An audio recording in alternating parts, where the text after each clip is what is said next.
control their own destiny and our own future, starting with the present. And environmental cooperation by itself is about working together on environmental challenges with communities that are impacted by conflict. Also, hoping that when such environmental cooperation can work and succeed, it could inspire or work with additional cooperation that is needed. Suleiman and my work is supported by different governmental agencies, development agencies. The photos I'm sharing with you now are from one of our large scale projects called Water Matters, working with communities along the Rift Valley, Palestinian, Jordanian, and Israeli, supported by the USAID, with partners from Palestine, Jordan, and Israel. We worked with a very wholesome scheme because when we introduce communities to each other, we also have to work on what that brings and how to develop communication skills and how to work innerly with meeting conflict, etc. And we work with a project-based approach, meaning that we map our needs together, our problems, and together we choose which needs to prioritize. We also map the assets, the gifts that each community member or institutions in the community and all around it bring to the table. We choose a strategy and then we implement it. So our beneficiaries or participants we work with also learn how to plan and implement projects. So very essential project management skills. A taste, an example here, you are looking at a pile of wool that is an environmental hazard in the streets of Tafila and Mazra in Jordan. And this became a hazard which contaminates water sources and solid waste hazard.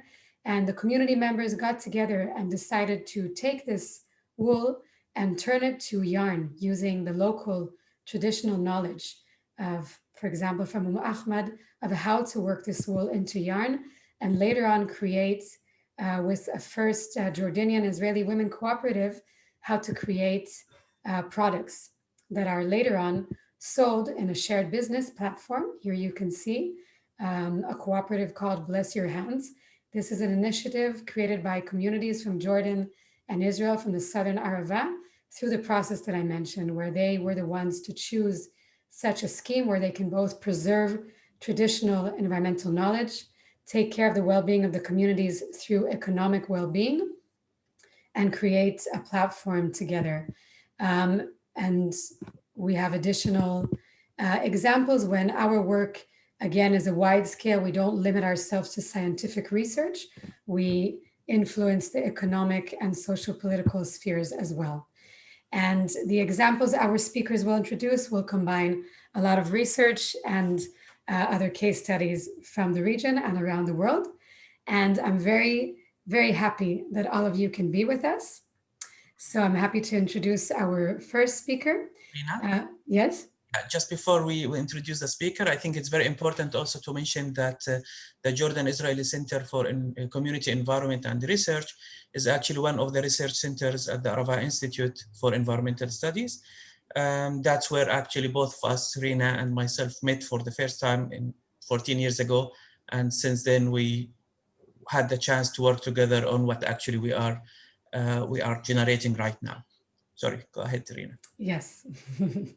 Yeah, and it's an ongoing center. Yeah, we didn't explain enough that we both create and initiate our own projects, and we also became a center for entrepreneurs who seek cooperation. So it could be scientists, community members, business entrepreneurs that are seeking such cross-border collaboration, and we see the fruits of this ongoing work through especially the community members coming and leading and bringing to the table their dreams and their aspirations for such cooperation. So everything we do is ongoing and dynamic. And our first speaker for today will be Dr. Tarek Abu Hamed. And Dr. Tarek is the academic director at the Arava Institute and a researcher at the Dead Sea and Arava Science Center, and a long history of working in the field of renewable energy, which you will introduce to us. So welcome and thank you for being with us. Thank you, Rina and Sulaiman. I'm very glad to see some familiar faces and all the friends here. Today, actually, I'll give you a actually small taste of some of the projects that we conduct here in our region. As Rina said, I'm a researcher at both the DDC Arava Science Center and the Arava Institute, and these two institutions are actually famous and unique by the transboundary environmental research that they conduct in this region. For those who are from outside our region, I just want to show you the map of our region, and both institutions are located very close to the Jordanian border between Israel and Jordan, like almost 30 miles from the Gulf of Aqaba. And this is a hyper-arid region that is blessed with very high solar radiation. It's really important for us to do this transboundary cooperation. It's not because we are located in the border. We live in a very tiny region. I'm showing here a photo that's taken from Jerusalem. This is Jerusalem. I don't know if you see my browser here. And at the top of the photo, you see two towers, and these two towers, actually, this is downtown Amman, and this shows you the importance of cooperation in such a small region where air pollution can pass from one country to another in less than a half an hour. So we all believe in both institutions that nature knows no political borders. The project that I want to talk to you about today is actually solar air heaters and drop dryers. Everyone is talking today about the use of solar energy for power production and the importance of that. But most of scientists and communities ignore the importance of utilizing solar energy for heating purposes. There's a high percentage of the power that we consume today it go to heat buildings and structures. And in this project, we wanted to find an alternative, renewable, clean energy solution for the traditional power systems and for the wood that's used in some countries to heat buildings. So we wanted to use solar energy to convert the solar radiation into a thermal heat to heat buildings. This is joint project between the DDC Arava Science Center, the Arava Institute, the German Jordanian University, and some non-governmental organizations in Palestine. In our region here in Israel, 92% of the Israeli houses, they use electricity to heat their houses. In Palestine, this percentage goes down to 50%. And the reason behind that, most of the Palestinians, or the majority of the Palestinians, they use wood to heat their buildings, even though it's a renewable energy source, but it causes a lot of ecological problems and desertification problems in our region. And here you can see some percentages in the West Bank. So the percentages is like between 15 to 44% of the houses in Palestine, they use wood to heat their houses. And also there are similar percentages also in Jordan. So to find a solution for the use of wood for heating houses is really important to compare the desertification in our region, and also to use a clean and a simple system to heat the buildings. The system that we are talking about, actually, it's a very simple system. It's a solar water heater system that we converted it to heat air. We in a very simple way, we just pass air through the evacuated tubes that they have very high efficiency. We suck the cold air from a building and we heat it through this system without any moving parts. The system can be totally off the grid. Even the air suction can be run by a small photovoltaic panel. The air is heated by the sun, and it's sent back to the house as a hot air. We all know that our region is blessed with a very high solar radiation, and actually we receive one of the highest solar radiation in the world. The solar radiation in the Arava region can reach up to 1150 watts per square meter. Even in Jordan, in Amman, in Tel Aviv, in Jerusalem, we have plenty of sun even during the winter. So we can easily utilize the sun to heat our buildings instead of using electricity. And we all know that the electricity of our region comes from coal or natural gas.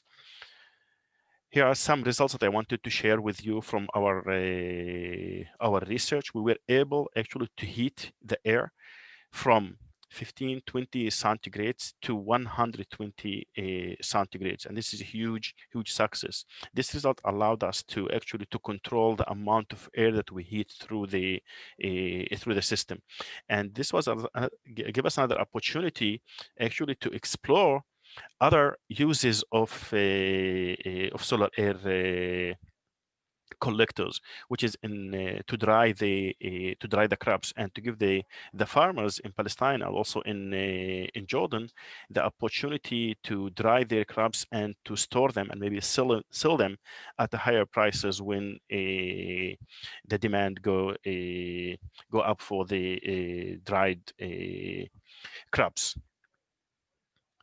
The second project, and this is actually one of the projects that are running at the Arava Institute for more than, I think, 15 years, actually to develop an integrated waste recycling system to convert the agricultural and organic waste into biogas. And this is a joint project between the Arava Institute and the National Energy Research Center in Jordan, to actually train the villagers in the Bedouin communities in Israel and in the villages in northern Jordan, to convert the huge amount of organic waste, of animal waste that the farmers produce, to convert it into a natural gas. So as you see here from these photos, the whole area is covered with organic waste, and by converting it with a very simple biodigesting system, we can convert this waste into flame, and this flame can be used for cooking or for lighting. So it's a very simple system that helped a lot of villagers in Palestine, also in Jordan and in Israel, to convert the organic waste into a useful biogas. I will stop here and give the chance to the second speaker. Thank you. Thank you very much, Tariq, and for the very interesting presentation, and for sure for being on time. And our next speaker is Dr. Daniel Ornstein. Dr. Daniel is from the Faculty of Agriculture and Town Planning at the Technion, at the Israel Institute of Technology. And Daniel, the floor is yours. I don't know if you actually can say that. This floor has been mine for the last 9 months. I haven't moved from it. Thank you, Suleiman. Thank you for the introduction, and thank you for organizing the session. My name is Daniel Ornstein. I'm from the Technion. I called my talk today, my 8 minutes, co-producing science and sanity.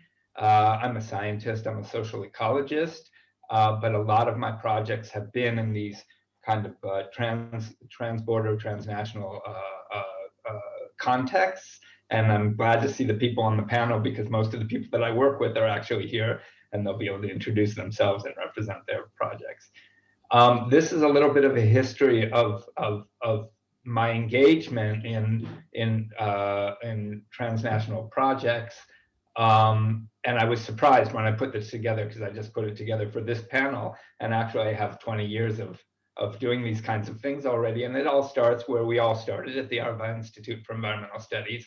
And because I have no personal connection today to the Arava Institute, where I taught for 5 or 6 years, I can say unconditionally that anyone in the audience who has not experienced this, who is looking for an educational experience, then I would very much recommend it. There's a reason why so many people who are working in collaborative environments started there and got their inspiration from that particular institution.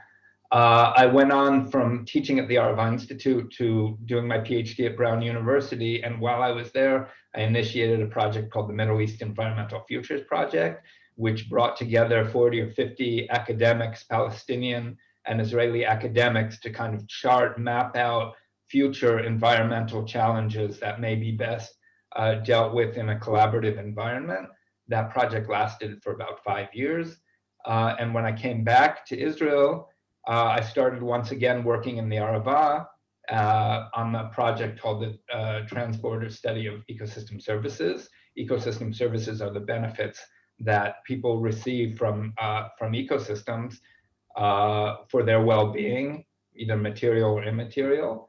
And that project moved on to something where I analyzed the actual research and the scientists who were engaged in those projects and how they feel about collaborative work together. That was primarily the work of Sophia Koso, who was a student at the Arava Institute, who initiated the project, and I collaborated with her on that. And today we're working on a large MERC, Middle East Regional Cooperation project funded by USAID. And Dr. Abir, of course, is one of the Jordanian scientists involved in that. So maybe I'll leave some of that for her to discuss. That original research on ecosystem services on both sides of the border in the Arava Valley started with the simple question of, well, how do both communities on the Jordanian side and on the Israeli side of the border utilize their environment and perceive the benefits they get from their environment? We studied in these green dotted communities on both sides of the border. We conducted multi-methodological approaches, interviews, surveys, discussion groups, focus group discussions. I'm not going in very deeply into the results, but suffice to say that people utilize their environment very differently. Some of those differences can be attributed to national differences, but actually many were attributed to economic differences, because the Israeli communities the Israeli communities are very high economic profile, even in the Israeli context, while the Jordanian communities were very low economic profile, even within Jordan. So the comparison was very much influenced by economics as well. There were also quite a few similarities. I'm talking to about 100 people. Close the door in my face. Okay, well, this is the joy of having a home office. Just close the door on my face. I'm speaking to a conference right Did now. you just 100 people. close the Yes, door? yes, yes, yes. That's not okay. Sorry. Very mean. Yeah, you should be sorry, Abba, but to me, not to them.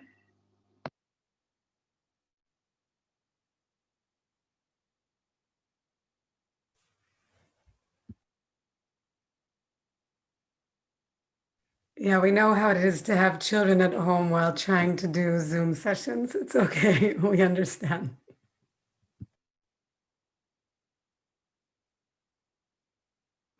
Now, can you hear me? Okay. So likewise, there were also quite a few similarities, and these similarities in the way they relate to their natural environments form the groundwork for potential collaborations as well, for nature preservation, for joint projects, for joint development projects.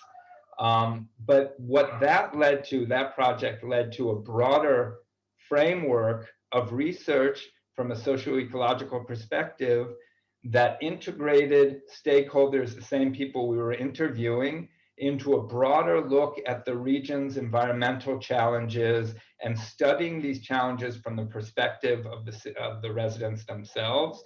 And that's what's happening now with our collaboration with our Jordanian colleagues, kind of a very, very holistic approach, looking at the interaction between the people living there, their environment, and the feedbacks between them on both sides of the border, and trying to use the opportunity also to stimulate connection between the communities.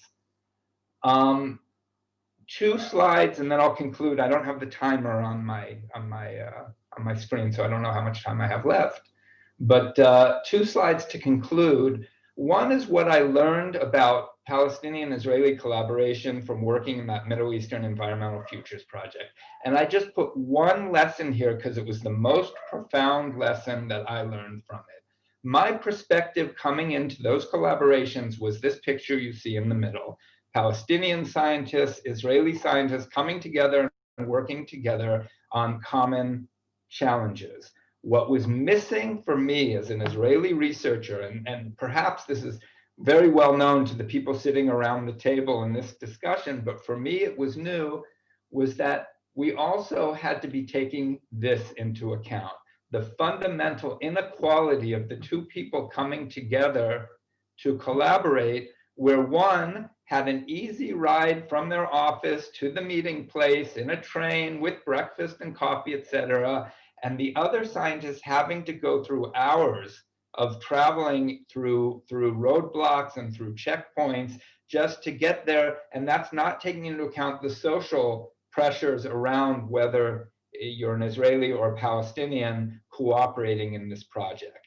For Israelis collaborating in these projects, it's almost 100% advantage. There's no downside almost. For Palestinians, it's much more challenging for many, many reasons. I learned it through this project, and I think it's one of the most important lessons. Regarding the Jordanian Israeli collaborations, it's much more subtle. There's not that degree of inequality, even though there are challenges that Jordanian scientists face that Israeli scientists do not. Some of them are summarized in this diagram that we included in the article that we published with Sophia Kosel, I spoke of earlier, regarding the relative risks and benefits, but also the reasons why, despite the risks and benefits, Jordanian and Israeli scientists want to collaborate and work together. And that's primarily because of this reason above, that sometimes our scientific identities overrides our national differences. And the advantages we see of working together to advance common larger issues is more powerful than those same aspects of our identity that keep us separate. So I'm not a specialist in collaborative research, but I learned these things through the practice. And I'll leave it with a quote that's not naive and it's not disingenuous. It's very germane. Science does not have borders. This is a Jordanian colleague that we work with. When he works with another person, they think about ideas, common ideas, and not about nationalities. Thank you. Thank you very much, Daniel. For those who just joined, we will have time after all of our experts on the panel introduce their case studies. We will have time for discussion and questions. So I'm happy to next introduce Dr. Abir Al-Balaune. And Dr. Abir is an expert researcher, head of the Ecosystem Research Department, Environment and Climate Change Director at the National Agriculture Research Center in Jordan. So thank you for joining us. Yeah, thank you, Rina. Thank you for this nice virtual meeting. I'm happy to see some of you. Daniel, for example, we met maybe 9 months ago. Okay. So I'm going today to talk about one case study. It is already finished, but I feel that when I try to pick the subject, I feel it is very important to again talk about that experience. I had I had opportunities to work with the regional projects since maybe 15 years ago, with many MERIC projects.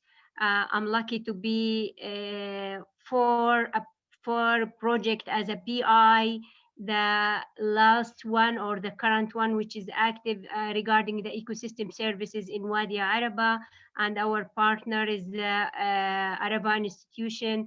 And this is currently conducted, and I had 3 previous projects related to wastewater reuse and treatment and grey water treatment, and all of these topics related to the water issue in this area. I'm gonna now how to share. I'd like to share my presentation, Rina. Just a minute. Okay. I don't know. I share screen. Yeah, like this. Sorry. Yeah, is it fine? Yep. We can't see it because you have to share the screen and then double click the document that you want to share with us. Okay, sorry for this. Is double click for. Okay, share screen. And where is it? No.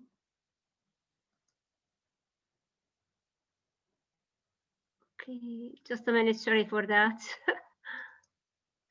I'll just intervene and say my last time out of the country was the time we spent in Aqaba with a beer.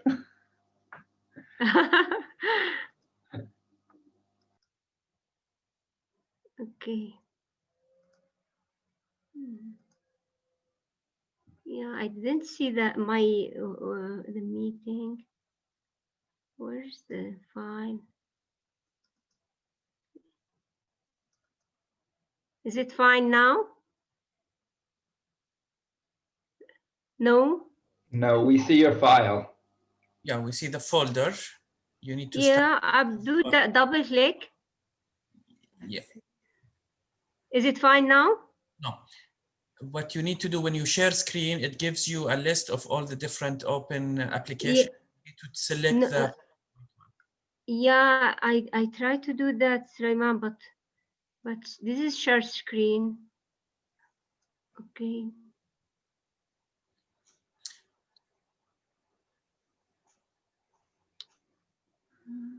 No.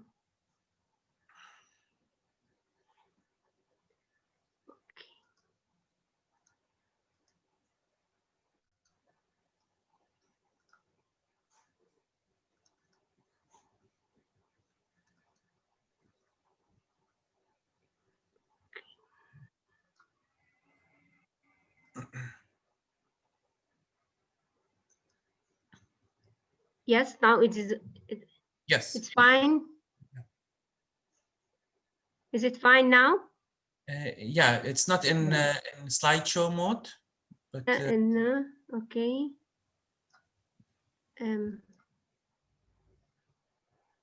Okay. yes, perfect.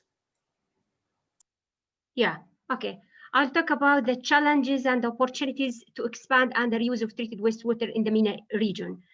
And as you know, this is a common, very known problem regarding the water crisis. We were 7.6 billion in 2018, and we will reach 8.9 billion in 2050. The problem in MENA region is not as it is in the other world, in the other part of the world, since water availability per capita is 1,100, and 80% of the total fresh water is consumed by agriculture.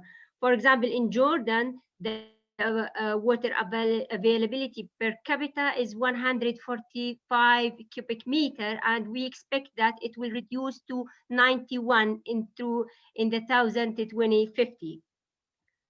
So agriculture is the dominant user, and we suppose that treated wastewater will be, and it is, a strategic option to provide a reliable resource for the irrigation water. And this is the number in the wastewater treated and reused in all the MENA regions. The total produced is 10.8. It is billion cubic meter per year, and 6 of them is treated, while the untreated is about 4, and the reused about 2 of that 10 billion cubic meter. Okay. The wastewater reuse index in the MENA region shows that Jordan is in a good situation. This is because of the shortage of the water. I know why that. For example, in Jordan, 56% of the household is connected to the sewer system. And this number means that the people in the household, they use the septic pool to get rid from the wastewater, and the cesspool generate with it many environmental problems, in addition to that loss of water as a wastewater. This topic, the treated wastewater reuse in agriculture, has many legal, social, economic, and technical obstacles that prevent efficient use of sustainable treated wastewater reuse. I'm gonna talk about the social, mainly the social, because the public acceptance is a sensitive issue in this regard. So I think that public awareness, participation of the farmer is really needed wastewater reuse or the gray water reuse. That's why now I'll introduce our success story. This is a regional project about the research cooperation project. In this project, our partner from Haifa University. In this project, we use the sustainable use of constructed wetland for wastewater treatment and reuse for the small communities, while the main objective was to support the initiation of decentralized wastewater natural treatment plant in a small communities that are not served with the sewer system. This project was implemented in Madaba in the middle of the Jordan. The project, another objective of project is to improve the gray water quality through the community-based intervention that's lead to safe and productive use of gray water for irrigation at household levels.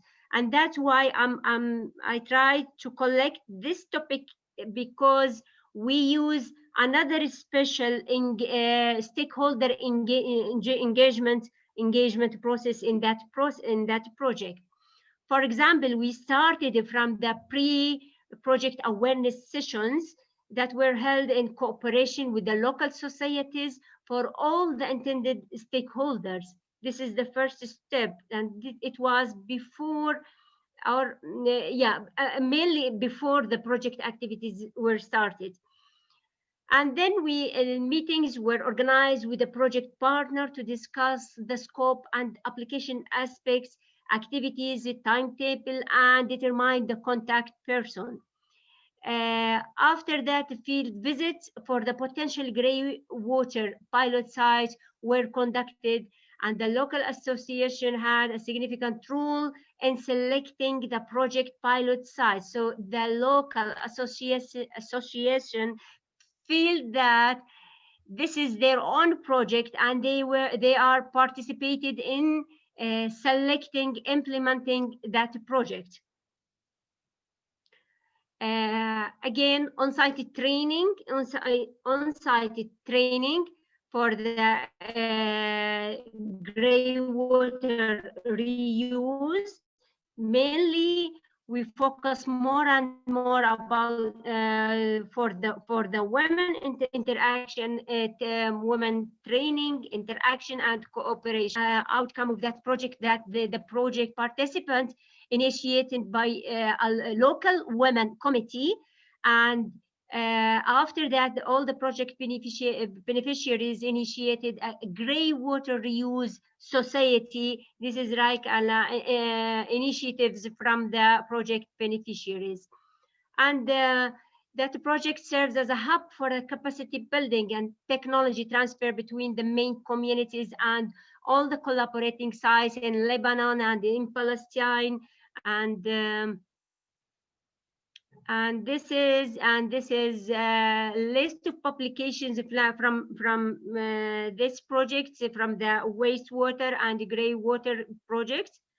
And thank you. I hope that I select a nice topic.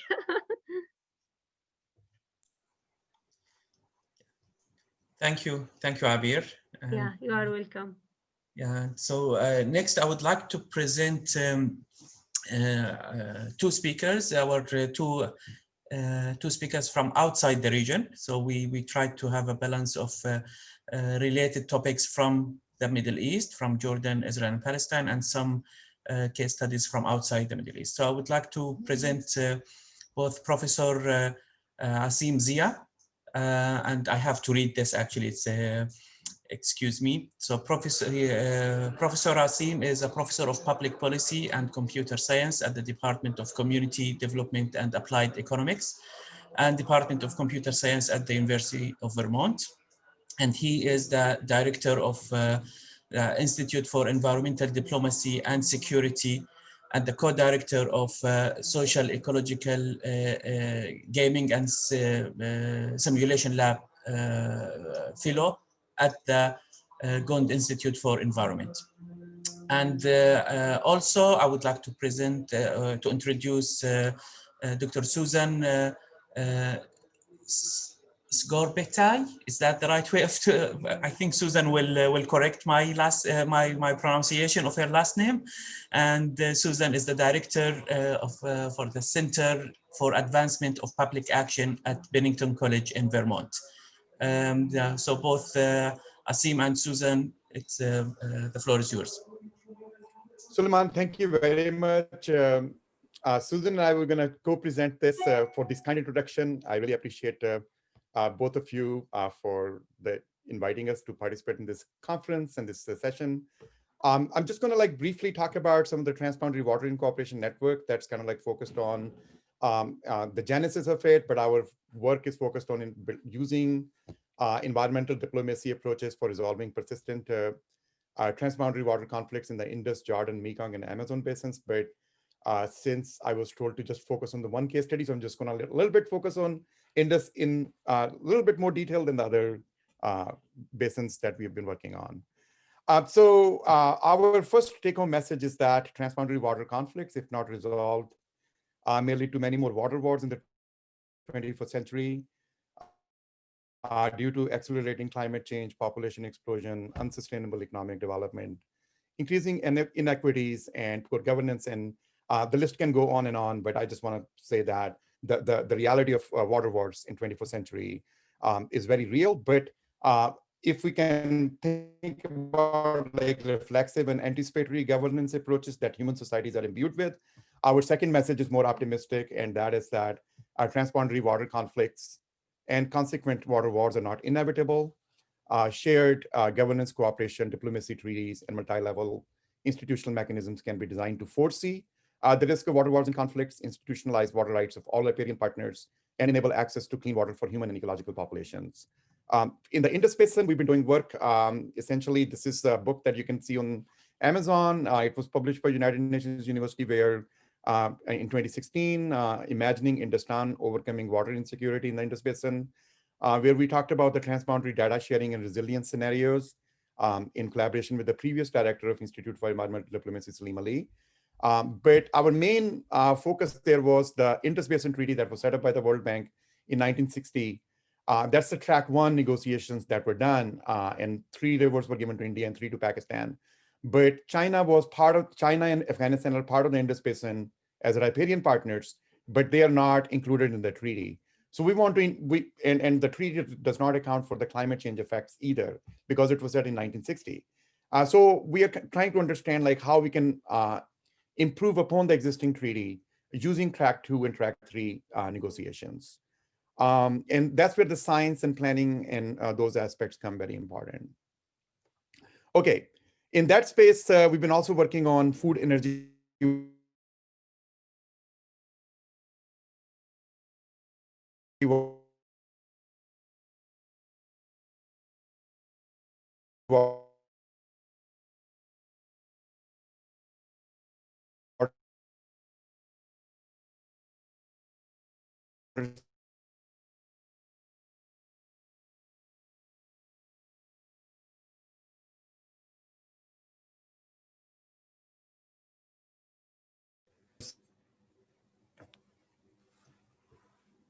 Professor Asim, we lost you.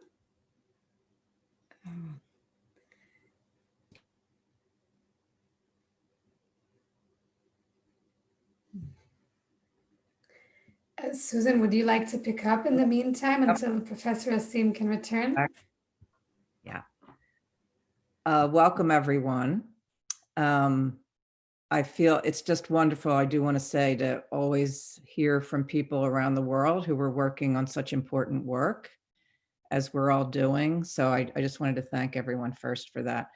I'm Susan Scorbotti, and I'm the director of the Center for the Advancement of Public Action at Bennington College. And we work in 5 areas: human rights and peace building.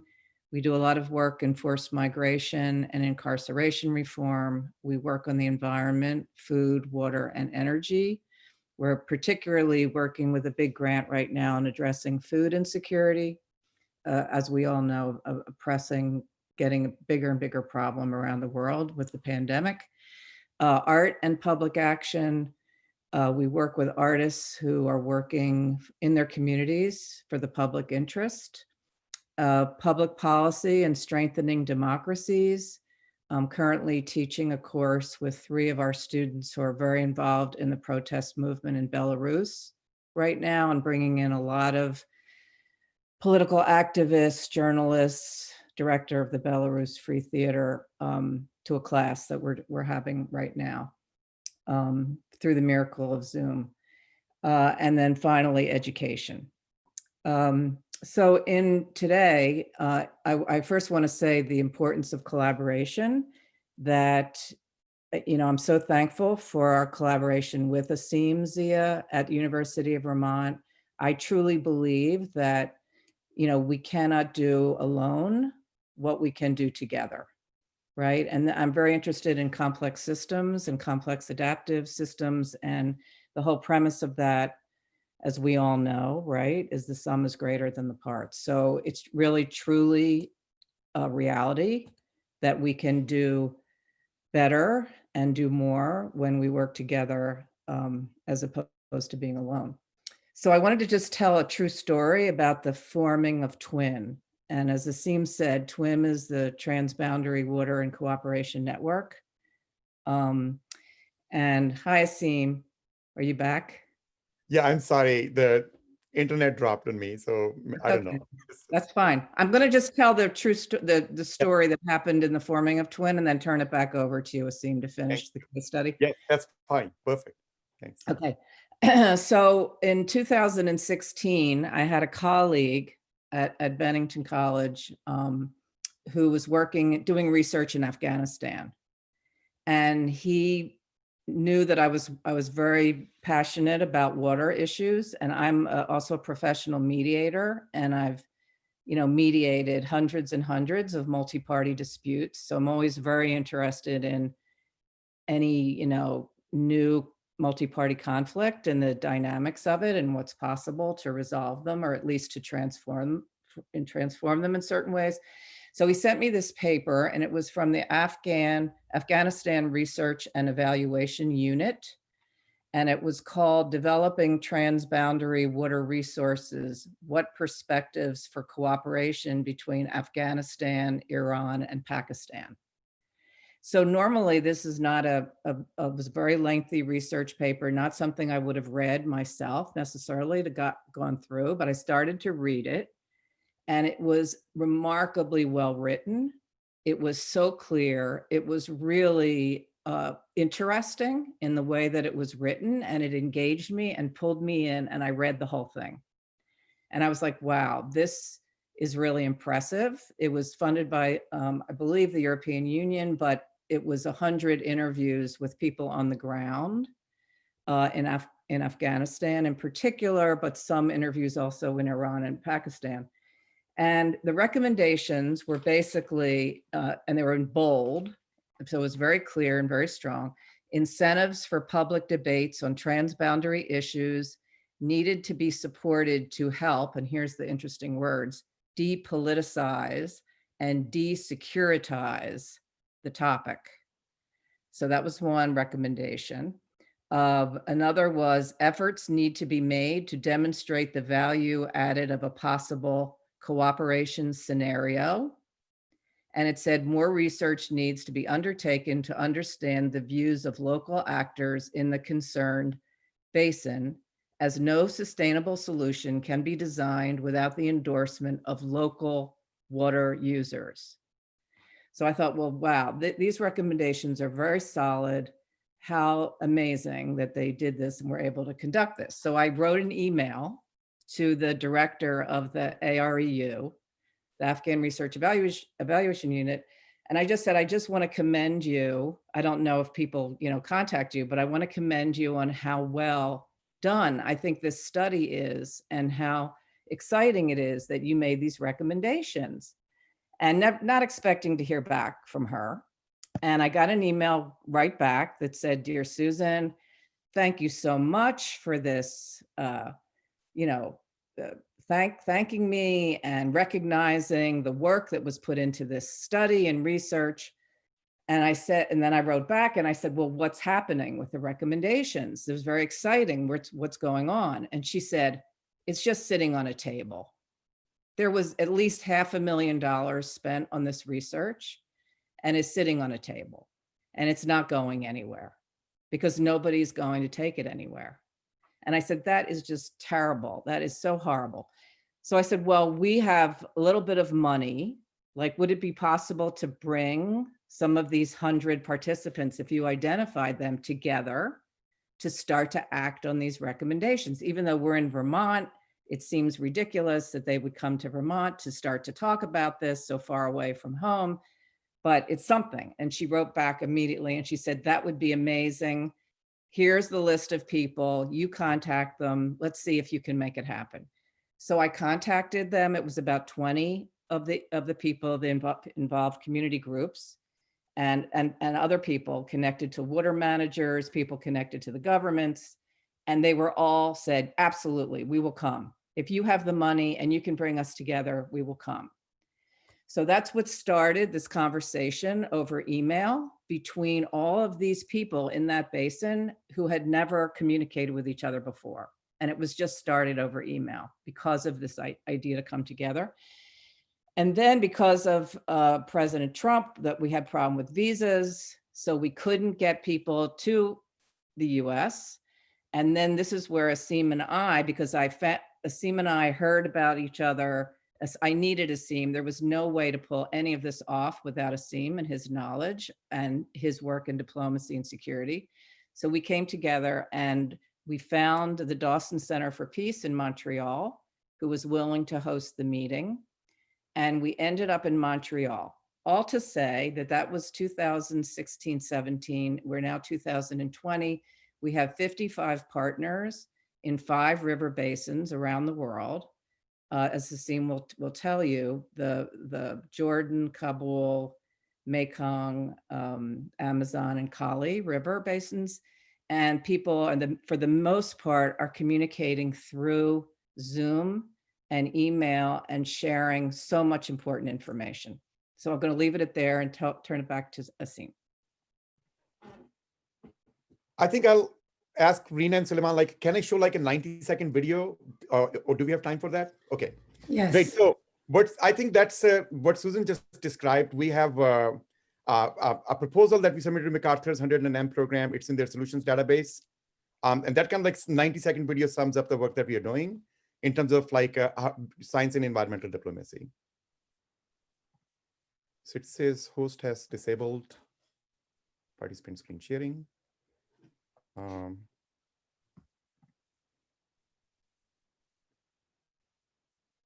If you could allow me to see this, share this.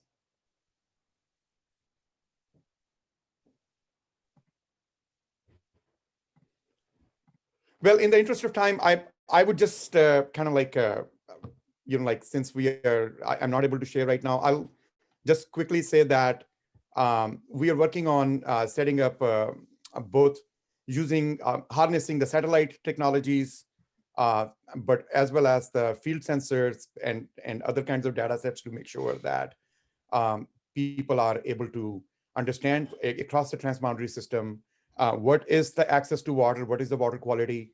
And I'll just sum up by saying one point is that, building off of what Susan said, that when we talk about water quantity and allocation of water, and in this scarce water environments like deserts and drylands, it's very difficult to bring people to cooperate with each other or talk about cooperation. There's a lot of give and take that in bargaining that's involved. But when it comes to water quality, and that was the aha moment for us in these negotiations and different meetings across these river systems.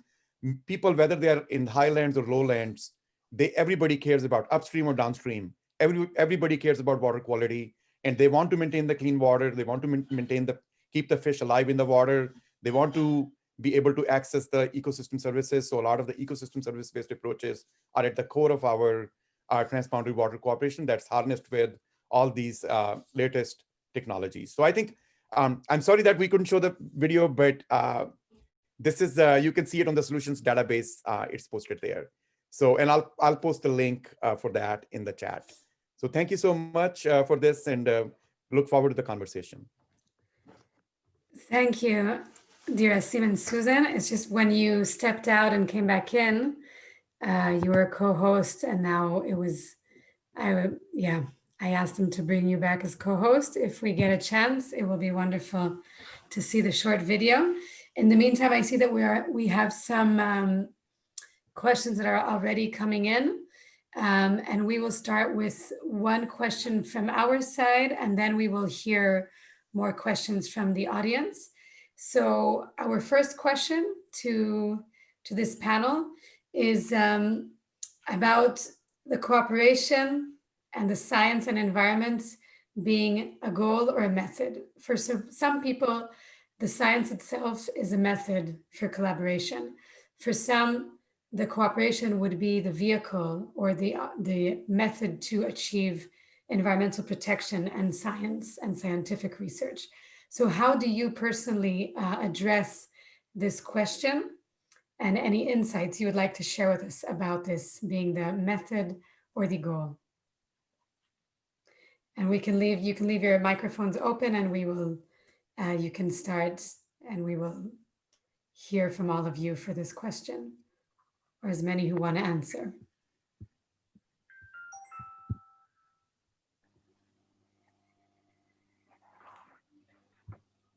So I'll go ahead, as long as there's no one knocking at my door. I thought the question was fantastic when you first posed it earlier, and it really got me thinking, because the scientific collaboration is always built, after the Oslo period here, it was built as a potential for people-to-people contact, from where you would start by collaborating in different subject areas, and that collaboration would radiate out to society, and everyone would get more closer and closer, and these would kind of solidify the peace deal between people and not just governments.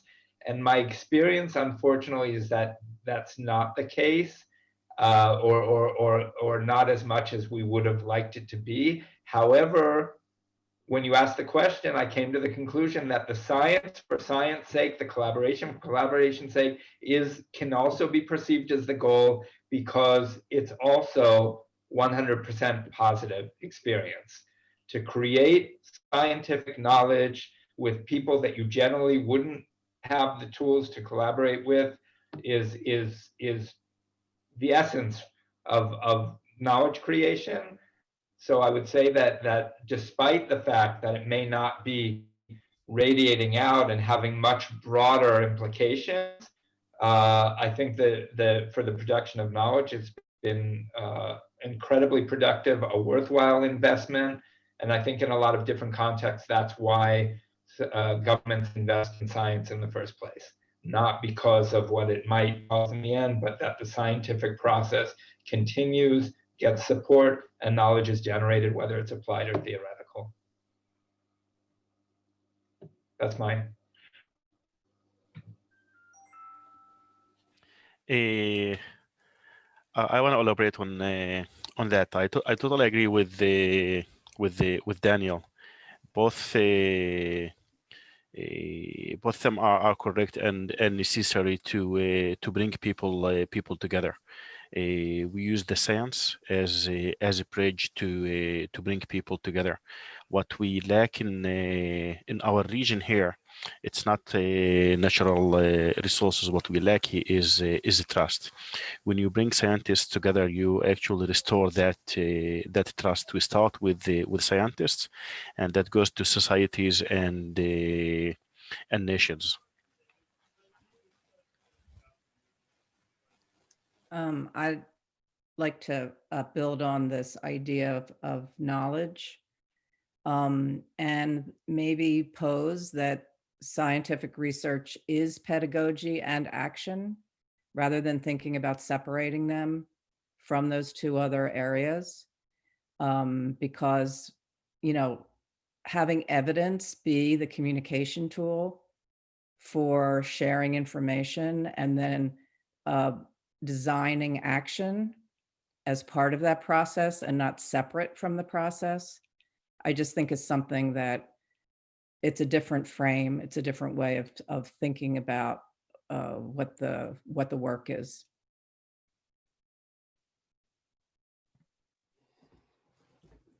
I agree with everything that's been said so far, just kind of like building on presenting a little bit two different perspectives on top of what's been said. One is that science can definitely act as honest broker, but at the same time, we need to be careful in terms of the politics of science and the knowledge that could be used or in a way that could lead to inequitable outcomes. So there's a lot of discussion, for example, between Western knowledge or scientific knowledge versus the indigenous knowledge, and how, or like the cultural wisdom or the knowledge versus wisdom questions. I think, sometimes I'll just give a very concrete example. I've been working on UNFCCC, like a RED Plus mechanism. That's, you might have heard about, it's an international payment for ecosystem service mechanism that's being used. And it's based on like this so-called like payment for ecosystem service, Western knowledge concept that if you give people money to conserve the forest, they'll do it and they will not put fires on it. On the other hand, like we have found that in Central America and in Amazon forest, people use these indigenous practices with limited fire burning that's been going on for millennia, and they've been able to manage the forest canopy and keep the old growth forest growing with those limited fire outbreaks that are deliberately done. But under the RED Plus mechanism, that's not allowed because they don't consider those indigenous practices as knowledge, or it's not legitimate. So I think like we need to have like a broader perspective on what is knowledge and what are the politics of knowledge that we need to kind of like account for in terms of understanding. So that raises some fundamental questions about, okay, well, is science only like an understanding of causal mechanisms? It's generalizable and reproducible, or is it also about what is the role of the science in the society in terms of solving the problems? So I think like these are some important discussions that probably we might not be able to find answers in this very brief discussion, but I think these are some big questions that we need to think about in terms of answering this very tricky question that Rena posed.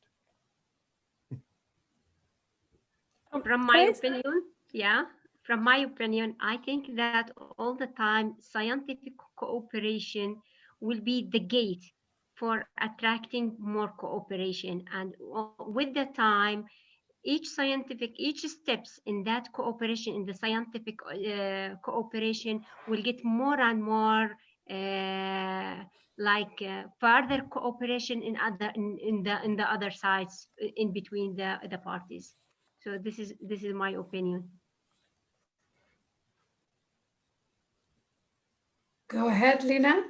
Hi, Rana. Hi, everybody. I'm sorry, I know I didn't speak with everybody, but I also, from the point of collaboration, I guess bringing in diversity comes in handy when we're doing collaboration, because in pedagogy and teaching and research, we're always talking about how important it is to include everybody in the research, and diversity is a good idea. And I agree with it 100%. Like, I would not have gone this far without the diverse classroom I've had.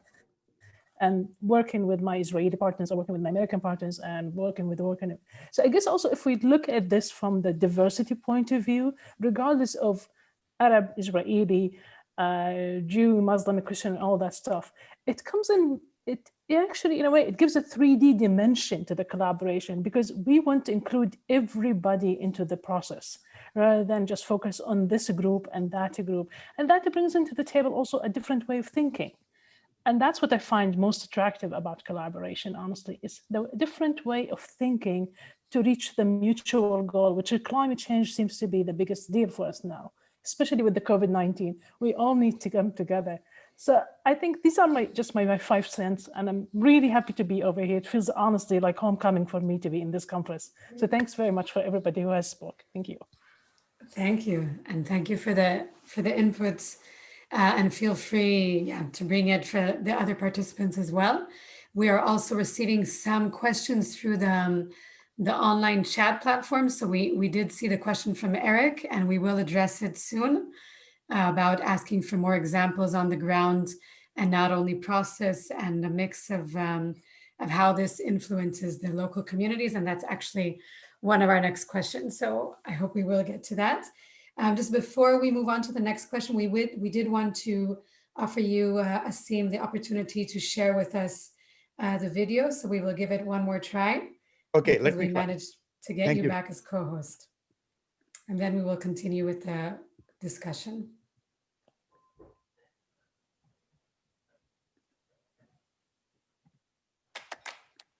With accelerating climate change, freshwater resources are becoming more and more scarce. Climate change-induced floods and droughts may impact at least 100 to 150 million people in the Indus Basin and the Jordan River combined. This project is about addressing this problem.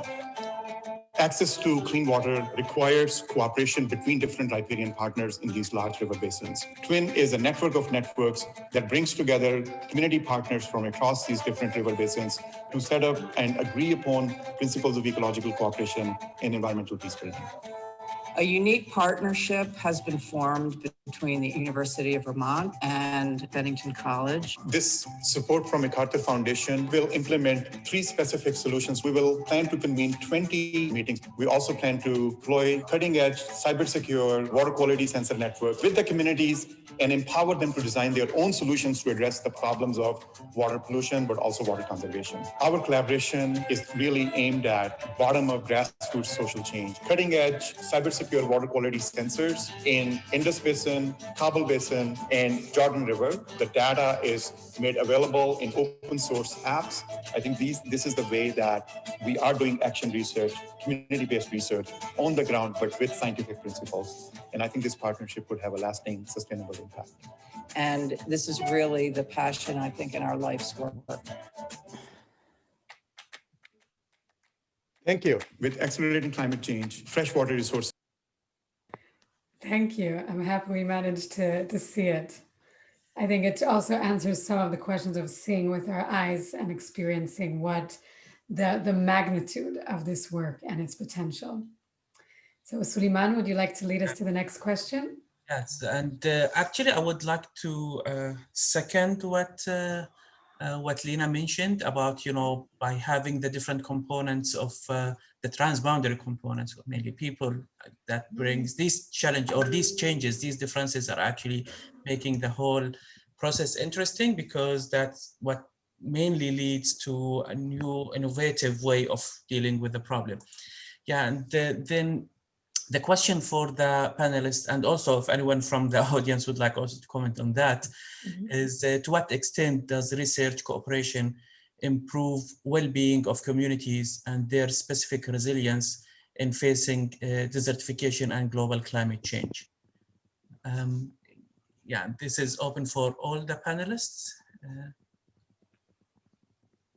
If anyone would like to start. Okay, I will start. Actually, most of the work that we do with communities in Palestine, Jordan, and Israel starts with the needs of the communities. Using our partners in different communities, they actually put the finger on the need, and with the help of our partners, we design a solution for the community with the community. And this is actually what we learned from working with the communities. I'm an engineer, and I thought I can design the best solution for a community, but I learned very quickly that the best solution for the community is the solution that takes culture, religion, and different aspects than engineering aspects, and that's actually the successful solution for the communities. We start from the biogas, the solar water heater, the off-grid, the wastewater treatment plants that we conduct at the institute, the fresh water generation from air, and I can give a lot of examples on that. So the best design, as I said, is the design that's acceptable by the community. May I add one story regarding this in Jordan? In Jordan, in 2004, we had one regional project to use. We try at that time to broadcast the reuse of treated wastewater in agriculture. And in that project, it was a regional project. We tried to help the people to select the crops, and we tested the cauliflowers. And at that time, the Jordanian standards prevent using the treated wastewater to irrigate the cauliflowers. So we did that project, and we find that it is from the plant health and soil health. It is fine to use the treated wastewater for the cauliflowers. Then we send, as from that project, we send like a letter for the policymaker to change our regulation. And we succeed in that to introduce cauliflower in our Jordanian standards as an output from that project. And we open like a new chance for the people to start a mini project, for the farmer to start a mini project on using treated wastewater to produce a cauliflower. So I think this is one example how to change and how to help the people to overcome the scarcity, to overcome the to improve their livelihood. Yeah, thank you.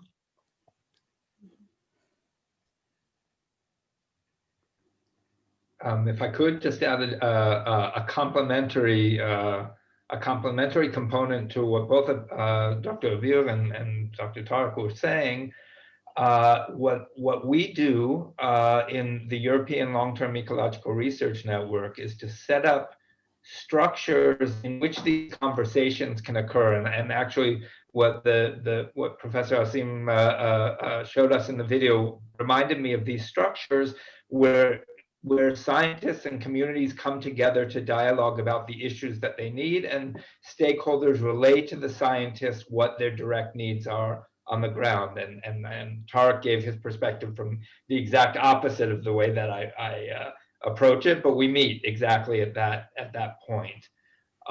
Because resilience of communities depends on a few different factors, including trust, communication, scientific knowledge, fairness and transparency.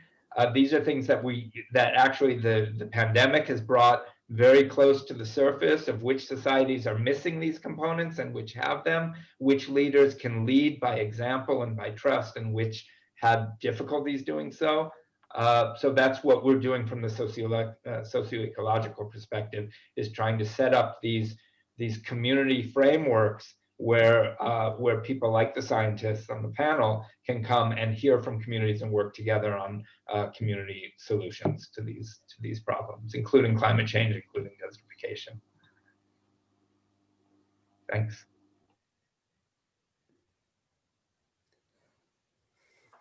I think before we move to the next question, and then we can hear more open questions, this one specifically about the community's resilience also relates to Eric's question from the website chat of examples. And I think in this group, we share many, many examples of both communities implementing farming projects, wastewater management, biogas, renewable energy, economic development through environmental businesses. I think there are many specific examples. And again, what I can add to this question of community resilience is, from my experience, what makes a community resilience is the fact that they know how to say what is needed and what they have, and how to lead a process of change, and one that they're ideally have most ownership on. And I think this unique attitude, because of the asymmetric relationships, at least here in the Middle East, between Palestinians and Israelis and Jordanians, we have to find a very humble and good way to do that. Meaning it can't be received from the outside, or we're changing the paradigm of the uneven development at hand by doing this in a way where the communities really get to be the ones to decide how this is going to look like, and taking into account these asymmetries and the asymmetric power relations that Daniel spoke about as well. So this forces it to be a very real process. And in this sense, the resilience speaks for itself by, I think, the level of participation that communities that at least we have researched, and their willingness to keep initiating and being part of such projects in the future. So that's part of how we measure the success of the implementation and the resilience. And I will just introduce maybe the last question, because it's also related to some questions that came in. And again, offer those who are with us on the Zoom, if you would like to write in the chat, if you would like to share comments like Lena did. Sandra, if you would like to speak, feel free. I'll just share the topic of our last question, and then we can open it up. So what we were planning to address we had the questions of challenges that some of you already mentioned in the chat. What are the main challenges of working in this field? But we also wanted to include recommendations from the experts in this session, recommendations for experts, researchers who are working on collaborative efforts. So I would mix both. If we can look now at both the challenges and the opportunities, because both of these could be woven into recommendations. So let's open that, and then we'll hear again for any additional comments. Great.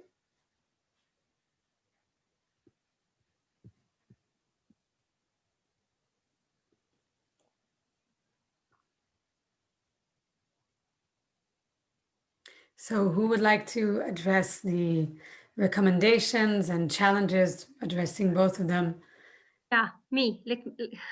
You can start. Okay, from the pandemic, I think that we have to move forward for the smart application, smart agriculture, smart farming.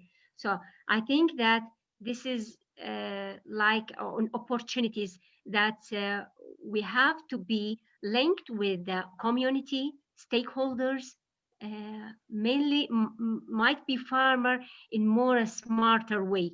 So we would have to focus more on smart or digital introducing in our research in like this way. Yeah. Yeah.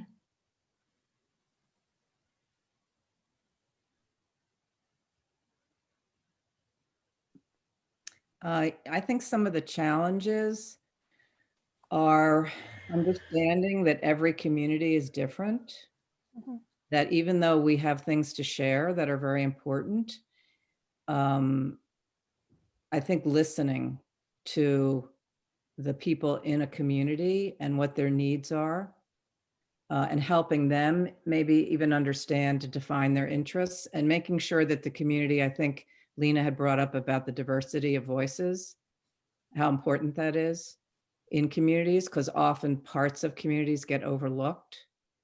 And I want to say that the relationship between the local, the regional, the national, and the international, I think is very complicated and complex, because I think we found that in certain communities, governments, it's really difficult. It's really difficult on the federal level when they try to do something and then they're blocked. Whereas other communities seem to have the freedom to be able to make things happen. So those kinds of strategies of how to work around the blockages or the obstructions, I think it's very important right now, because you can't wait for the governments to make these decisions.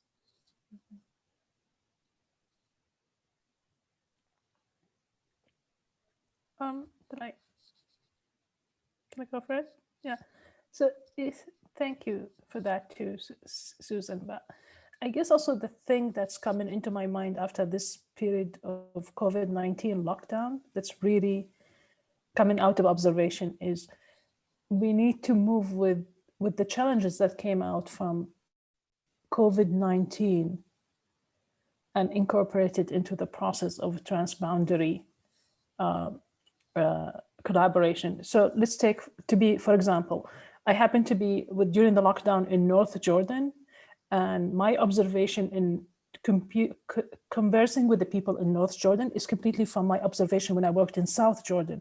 In South Jordan, they were more open to the challenges and they were more open to the changes. While over here in North Jordan, I'm not seeing any of the opening. In the contrary, it's against whatever the government is saying. So I think that's going to be one of our challenges in transboundary work, that, as you said, working with the opinion of the culture, and as Tariq said as well, working with the opinion of the culture itself and what the people themselves want, but how to make them realize that with the way they're seeing it is not in reality the correct way to move forward. I think that has been my own personal major challenge of working with the locals over here, especially in the wake of the COVID-19, because that whole trust between the people and the government and the health sector had just felt apart, does not exist anymore. So that's my first thing and observation. I'm glad I'm able to talk about this because other than to my journal, this is the first time I'm speaking about it. So kind of like it's coming together. Yeah, thank you, Lena, again. And it's very interesting here that we see that trust is being transferred from a term that was used mainly between different communities, that of trust. Now it's becoming even within the same community based on the recent update, which is, I think, is a very interesting observation to see. When I started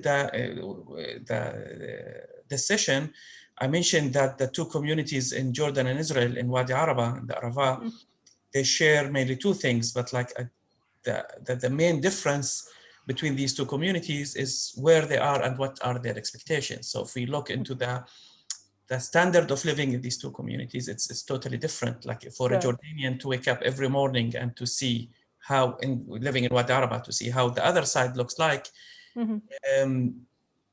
gives them the question, the focus of the questions, like if we share the same resources, how come that the other side is greener than what we are doing? Right, Still, one of the main obstacles there is like how local communities develop their way of thinking, that sometimes, governments are supposed to provide us with everything that we need in order to develop. That's the term, and which is very, very common in developing countries. While I would say that one of the main things that our participants in Jordan learned from the projects that we've been doing is that they should do it their own. Like they should think that, and from the other side is like how everyone is a pioneer. Everyone is, if they want to have something, then they will do it. And of course, everyone loves success stories. So they will join, they want to be part of that when that person, that pioneer is successful. Also, to keep going, we are running out of time. We have only 6 minutes left for the session.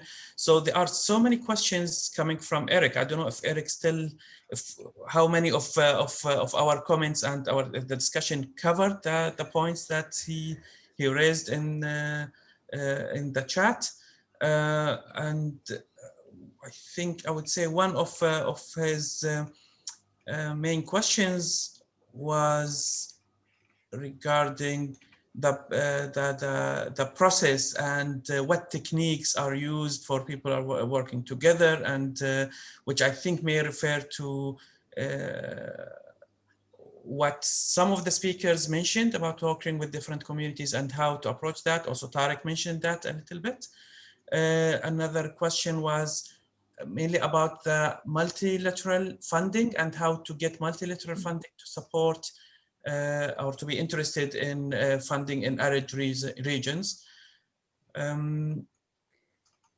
want to list a few of these questions, so maybe we'll have an open discussion among the panelists in order to see what actually and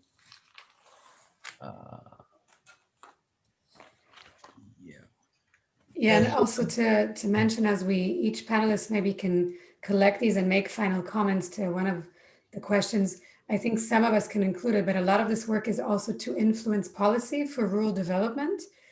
We know Suleiman and myself have been involved in this, and I'm sure our experts on the panel.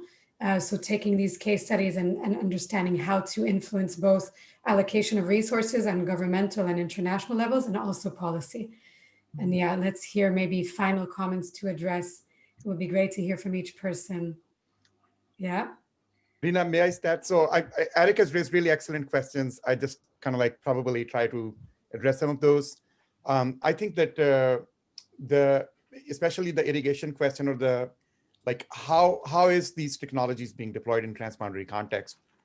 So this is like, like, for example, groundwater extraction is a big challenge in arid regions. And the challenges with climate change induced droughts can like lead people to extract more and more water. So of course, groundwater has both upstream and downstream dynamics, especially when the groundwater wells are across the boundaries. So a lot of the work that we have done in some arid regions, both here in southwestern US, but also, which is like on Mexico-US border, but also in Pakistan, arid regions. One of the like key insights that we found is that scientific models of groundwater development, the way they're transparently developed and their accuracy could be always questionable, but those models can be used and shared across the collaborators to have some discussion about allocation of like who would have how much extraction power. So there could be joint arrangements could be made, and that's what we refer to track two diplomacy. So another of Eric's question was like, what is the method? So the track two diplomacy is like where scientists from across the borders come together, and they kind of like build their credibility and legitimacy on the model that is being used as a boundary object to build a collaboration and a consensus point about the allocation of the water in these scarce environments. Similarly, one can think about sensors and these technologies for water quality issues as well. So I think that's where I'll just stop in the interest of time. But I think there are a lot of great examples that could be deployed. Thank you. Thank you. And let's take one more final word from one of the panelists before we call the session. Okay, actually, I want to say that environmental challenges never been local. They always regional or global. And what we presented today, actually, it's probably less than 1% of the work that is conducted at our institutions. So I encourage all the participants to visit our institution sites to learn more about the projects that we are conducting in this region. Yeah, thank you very much, Tariq. And I agree. I join my voice with Tariq's to say that community development in general is a very rich and dynamic topic. And to cover that in a 1 hour session is very challenging, especially when we have such diversity of speakers coming from different regions and different backgrounds. And then I would like to take the chance to thank everyone, all the speakers for their presentations, for their participation here, and everyone among the audience who asked questions and who didn't ask questions. Thank you very much, everyone. And yeah, have a great evening, great rest of the day. Thank you, Suleiman. Thank you, Rina. You're welcome. Thank you, everybody. There is a networking room for those who are interested. On the schedule, you'll see now that it starts soon for those who are interested in networking opportunities. Thank you. Thank you all. Bye-bye. Bye-bye. Bye. Bye.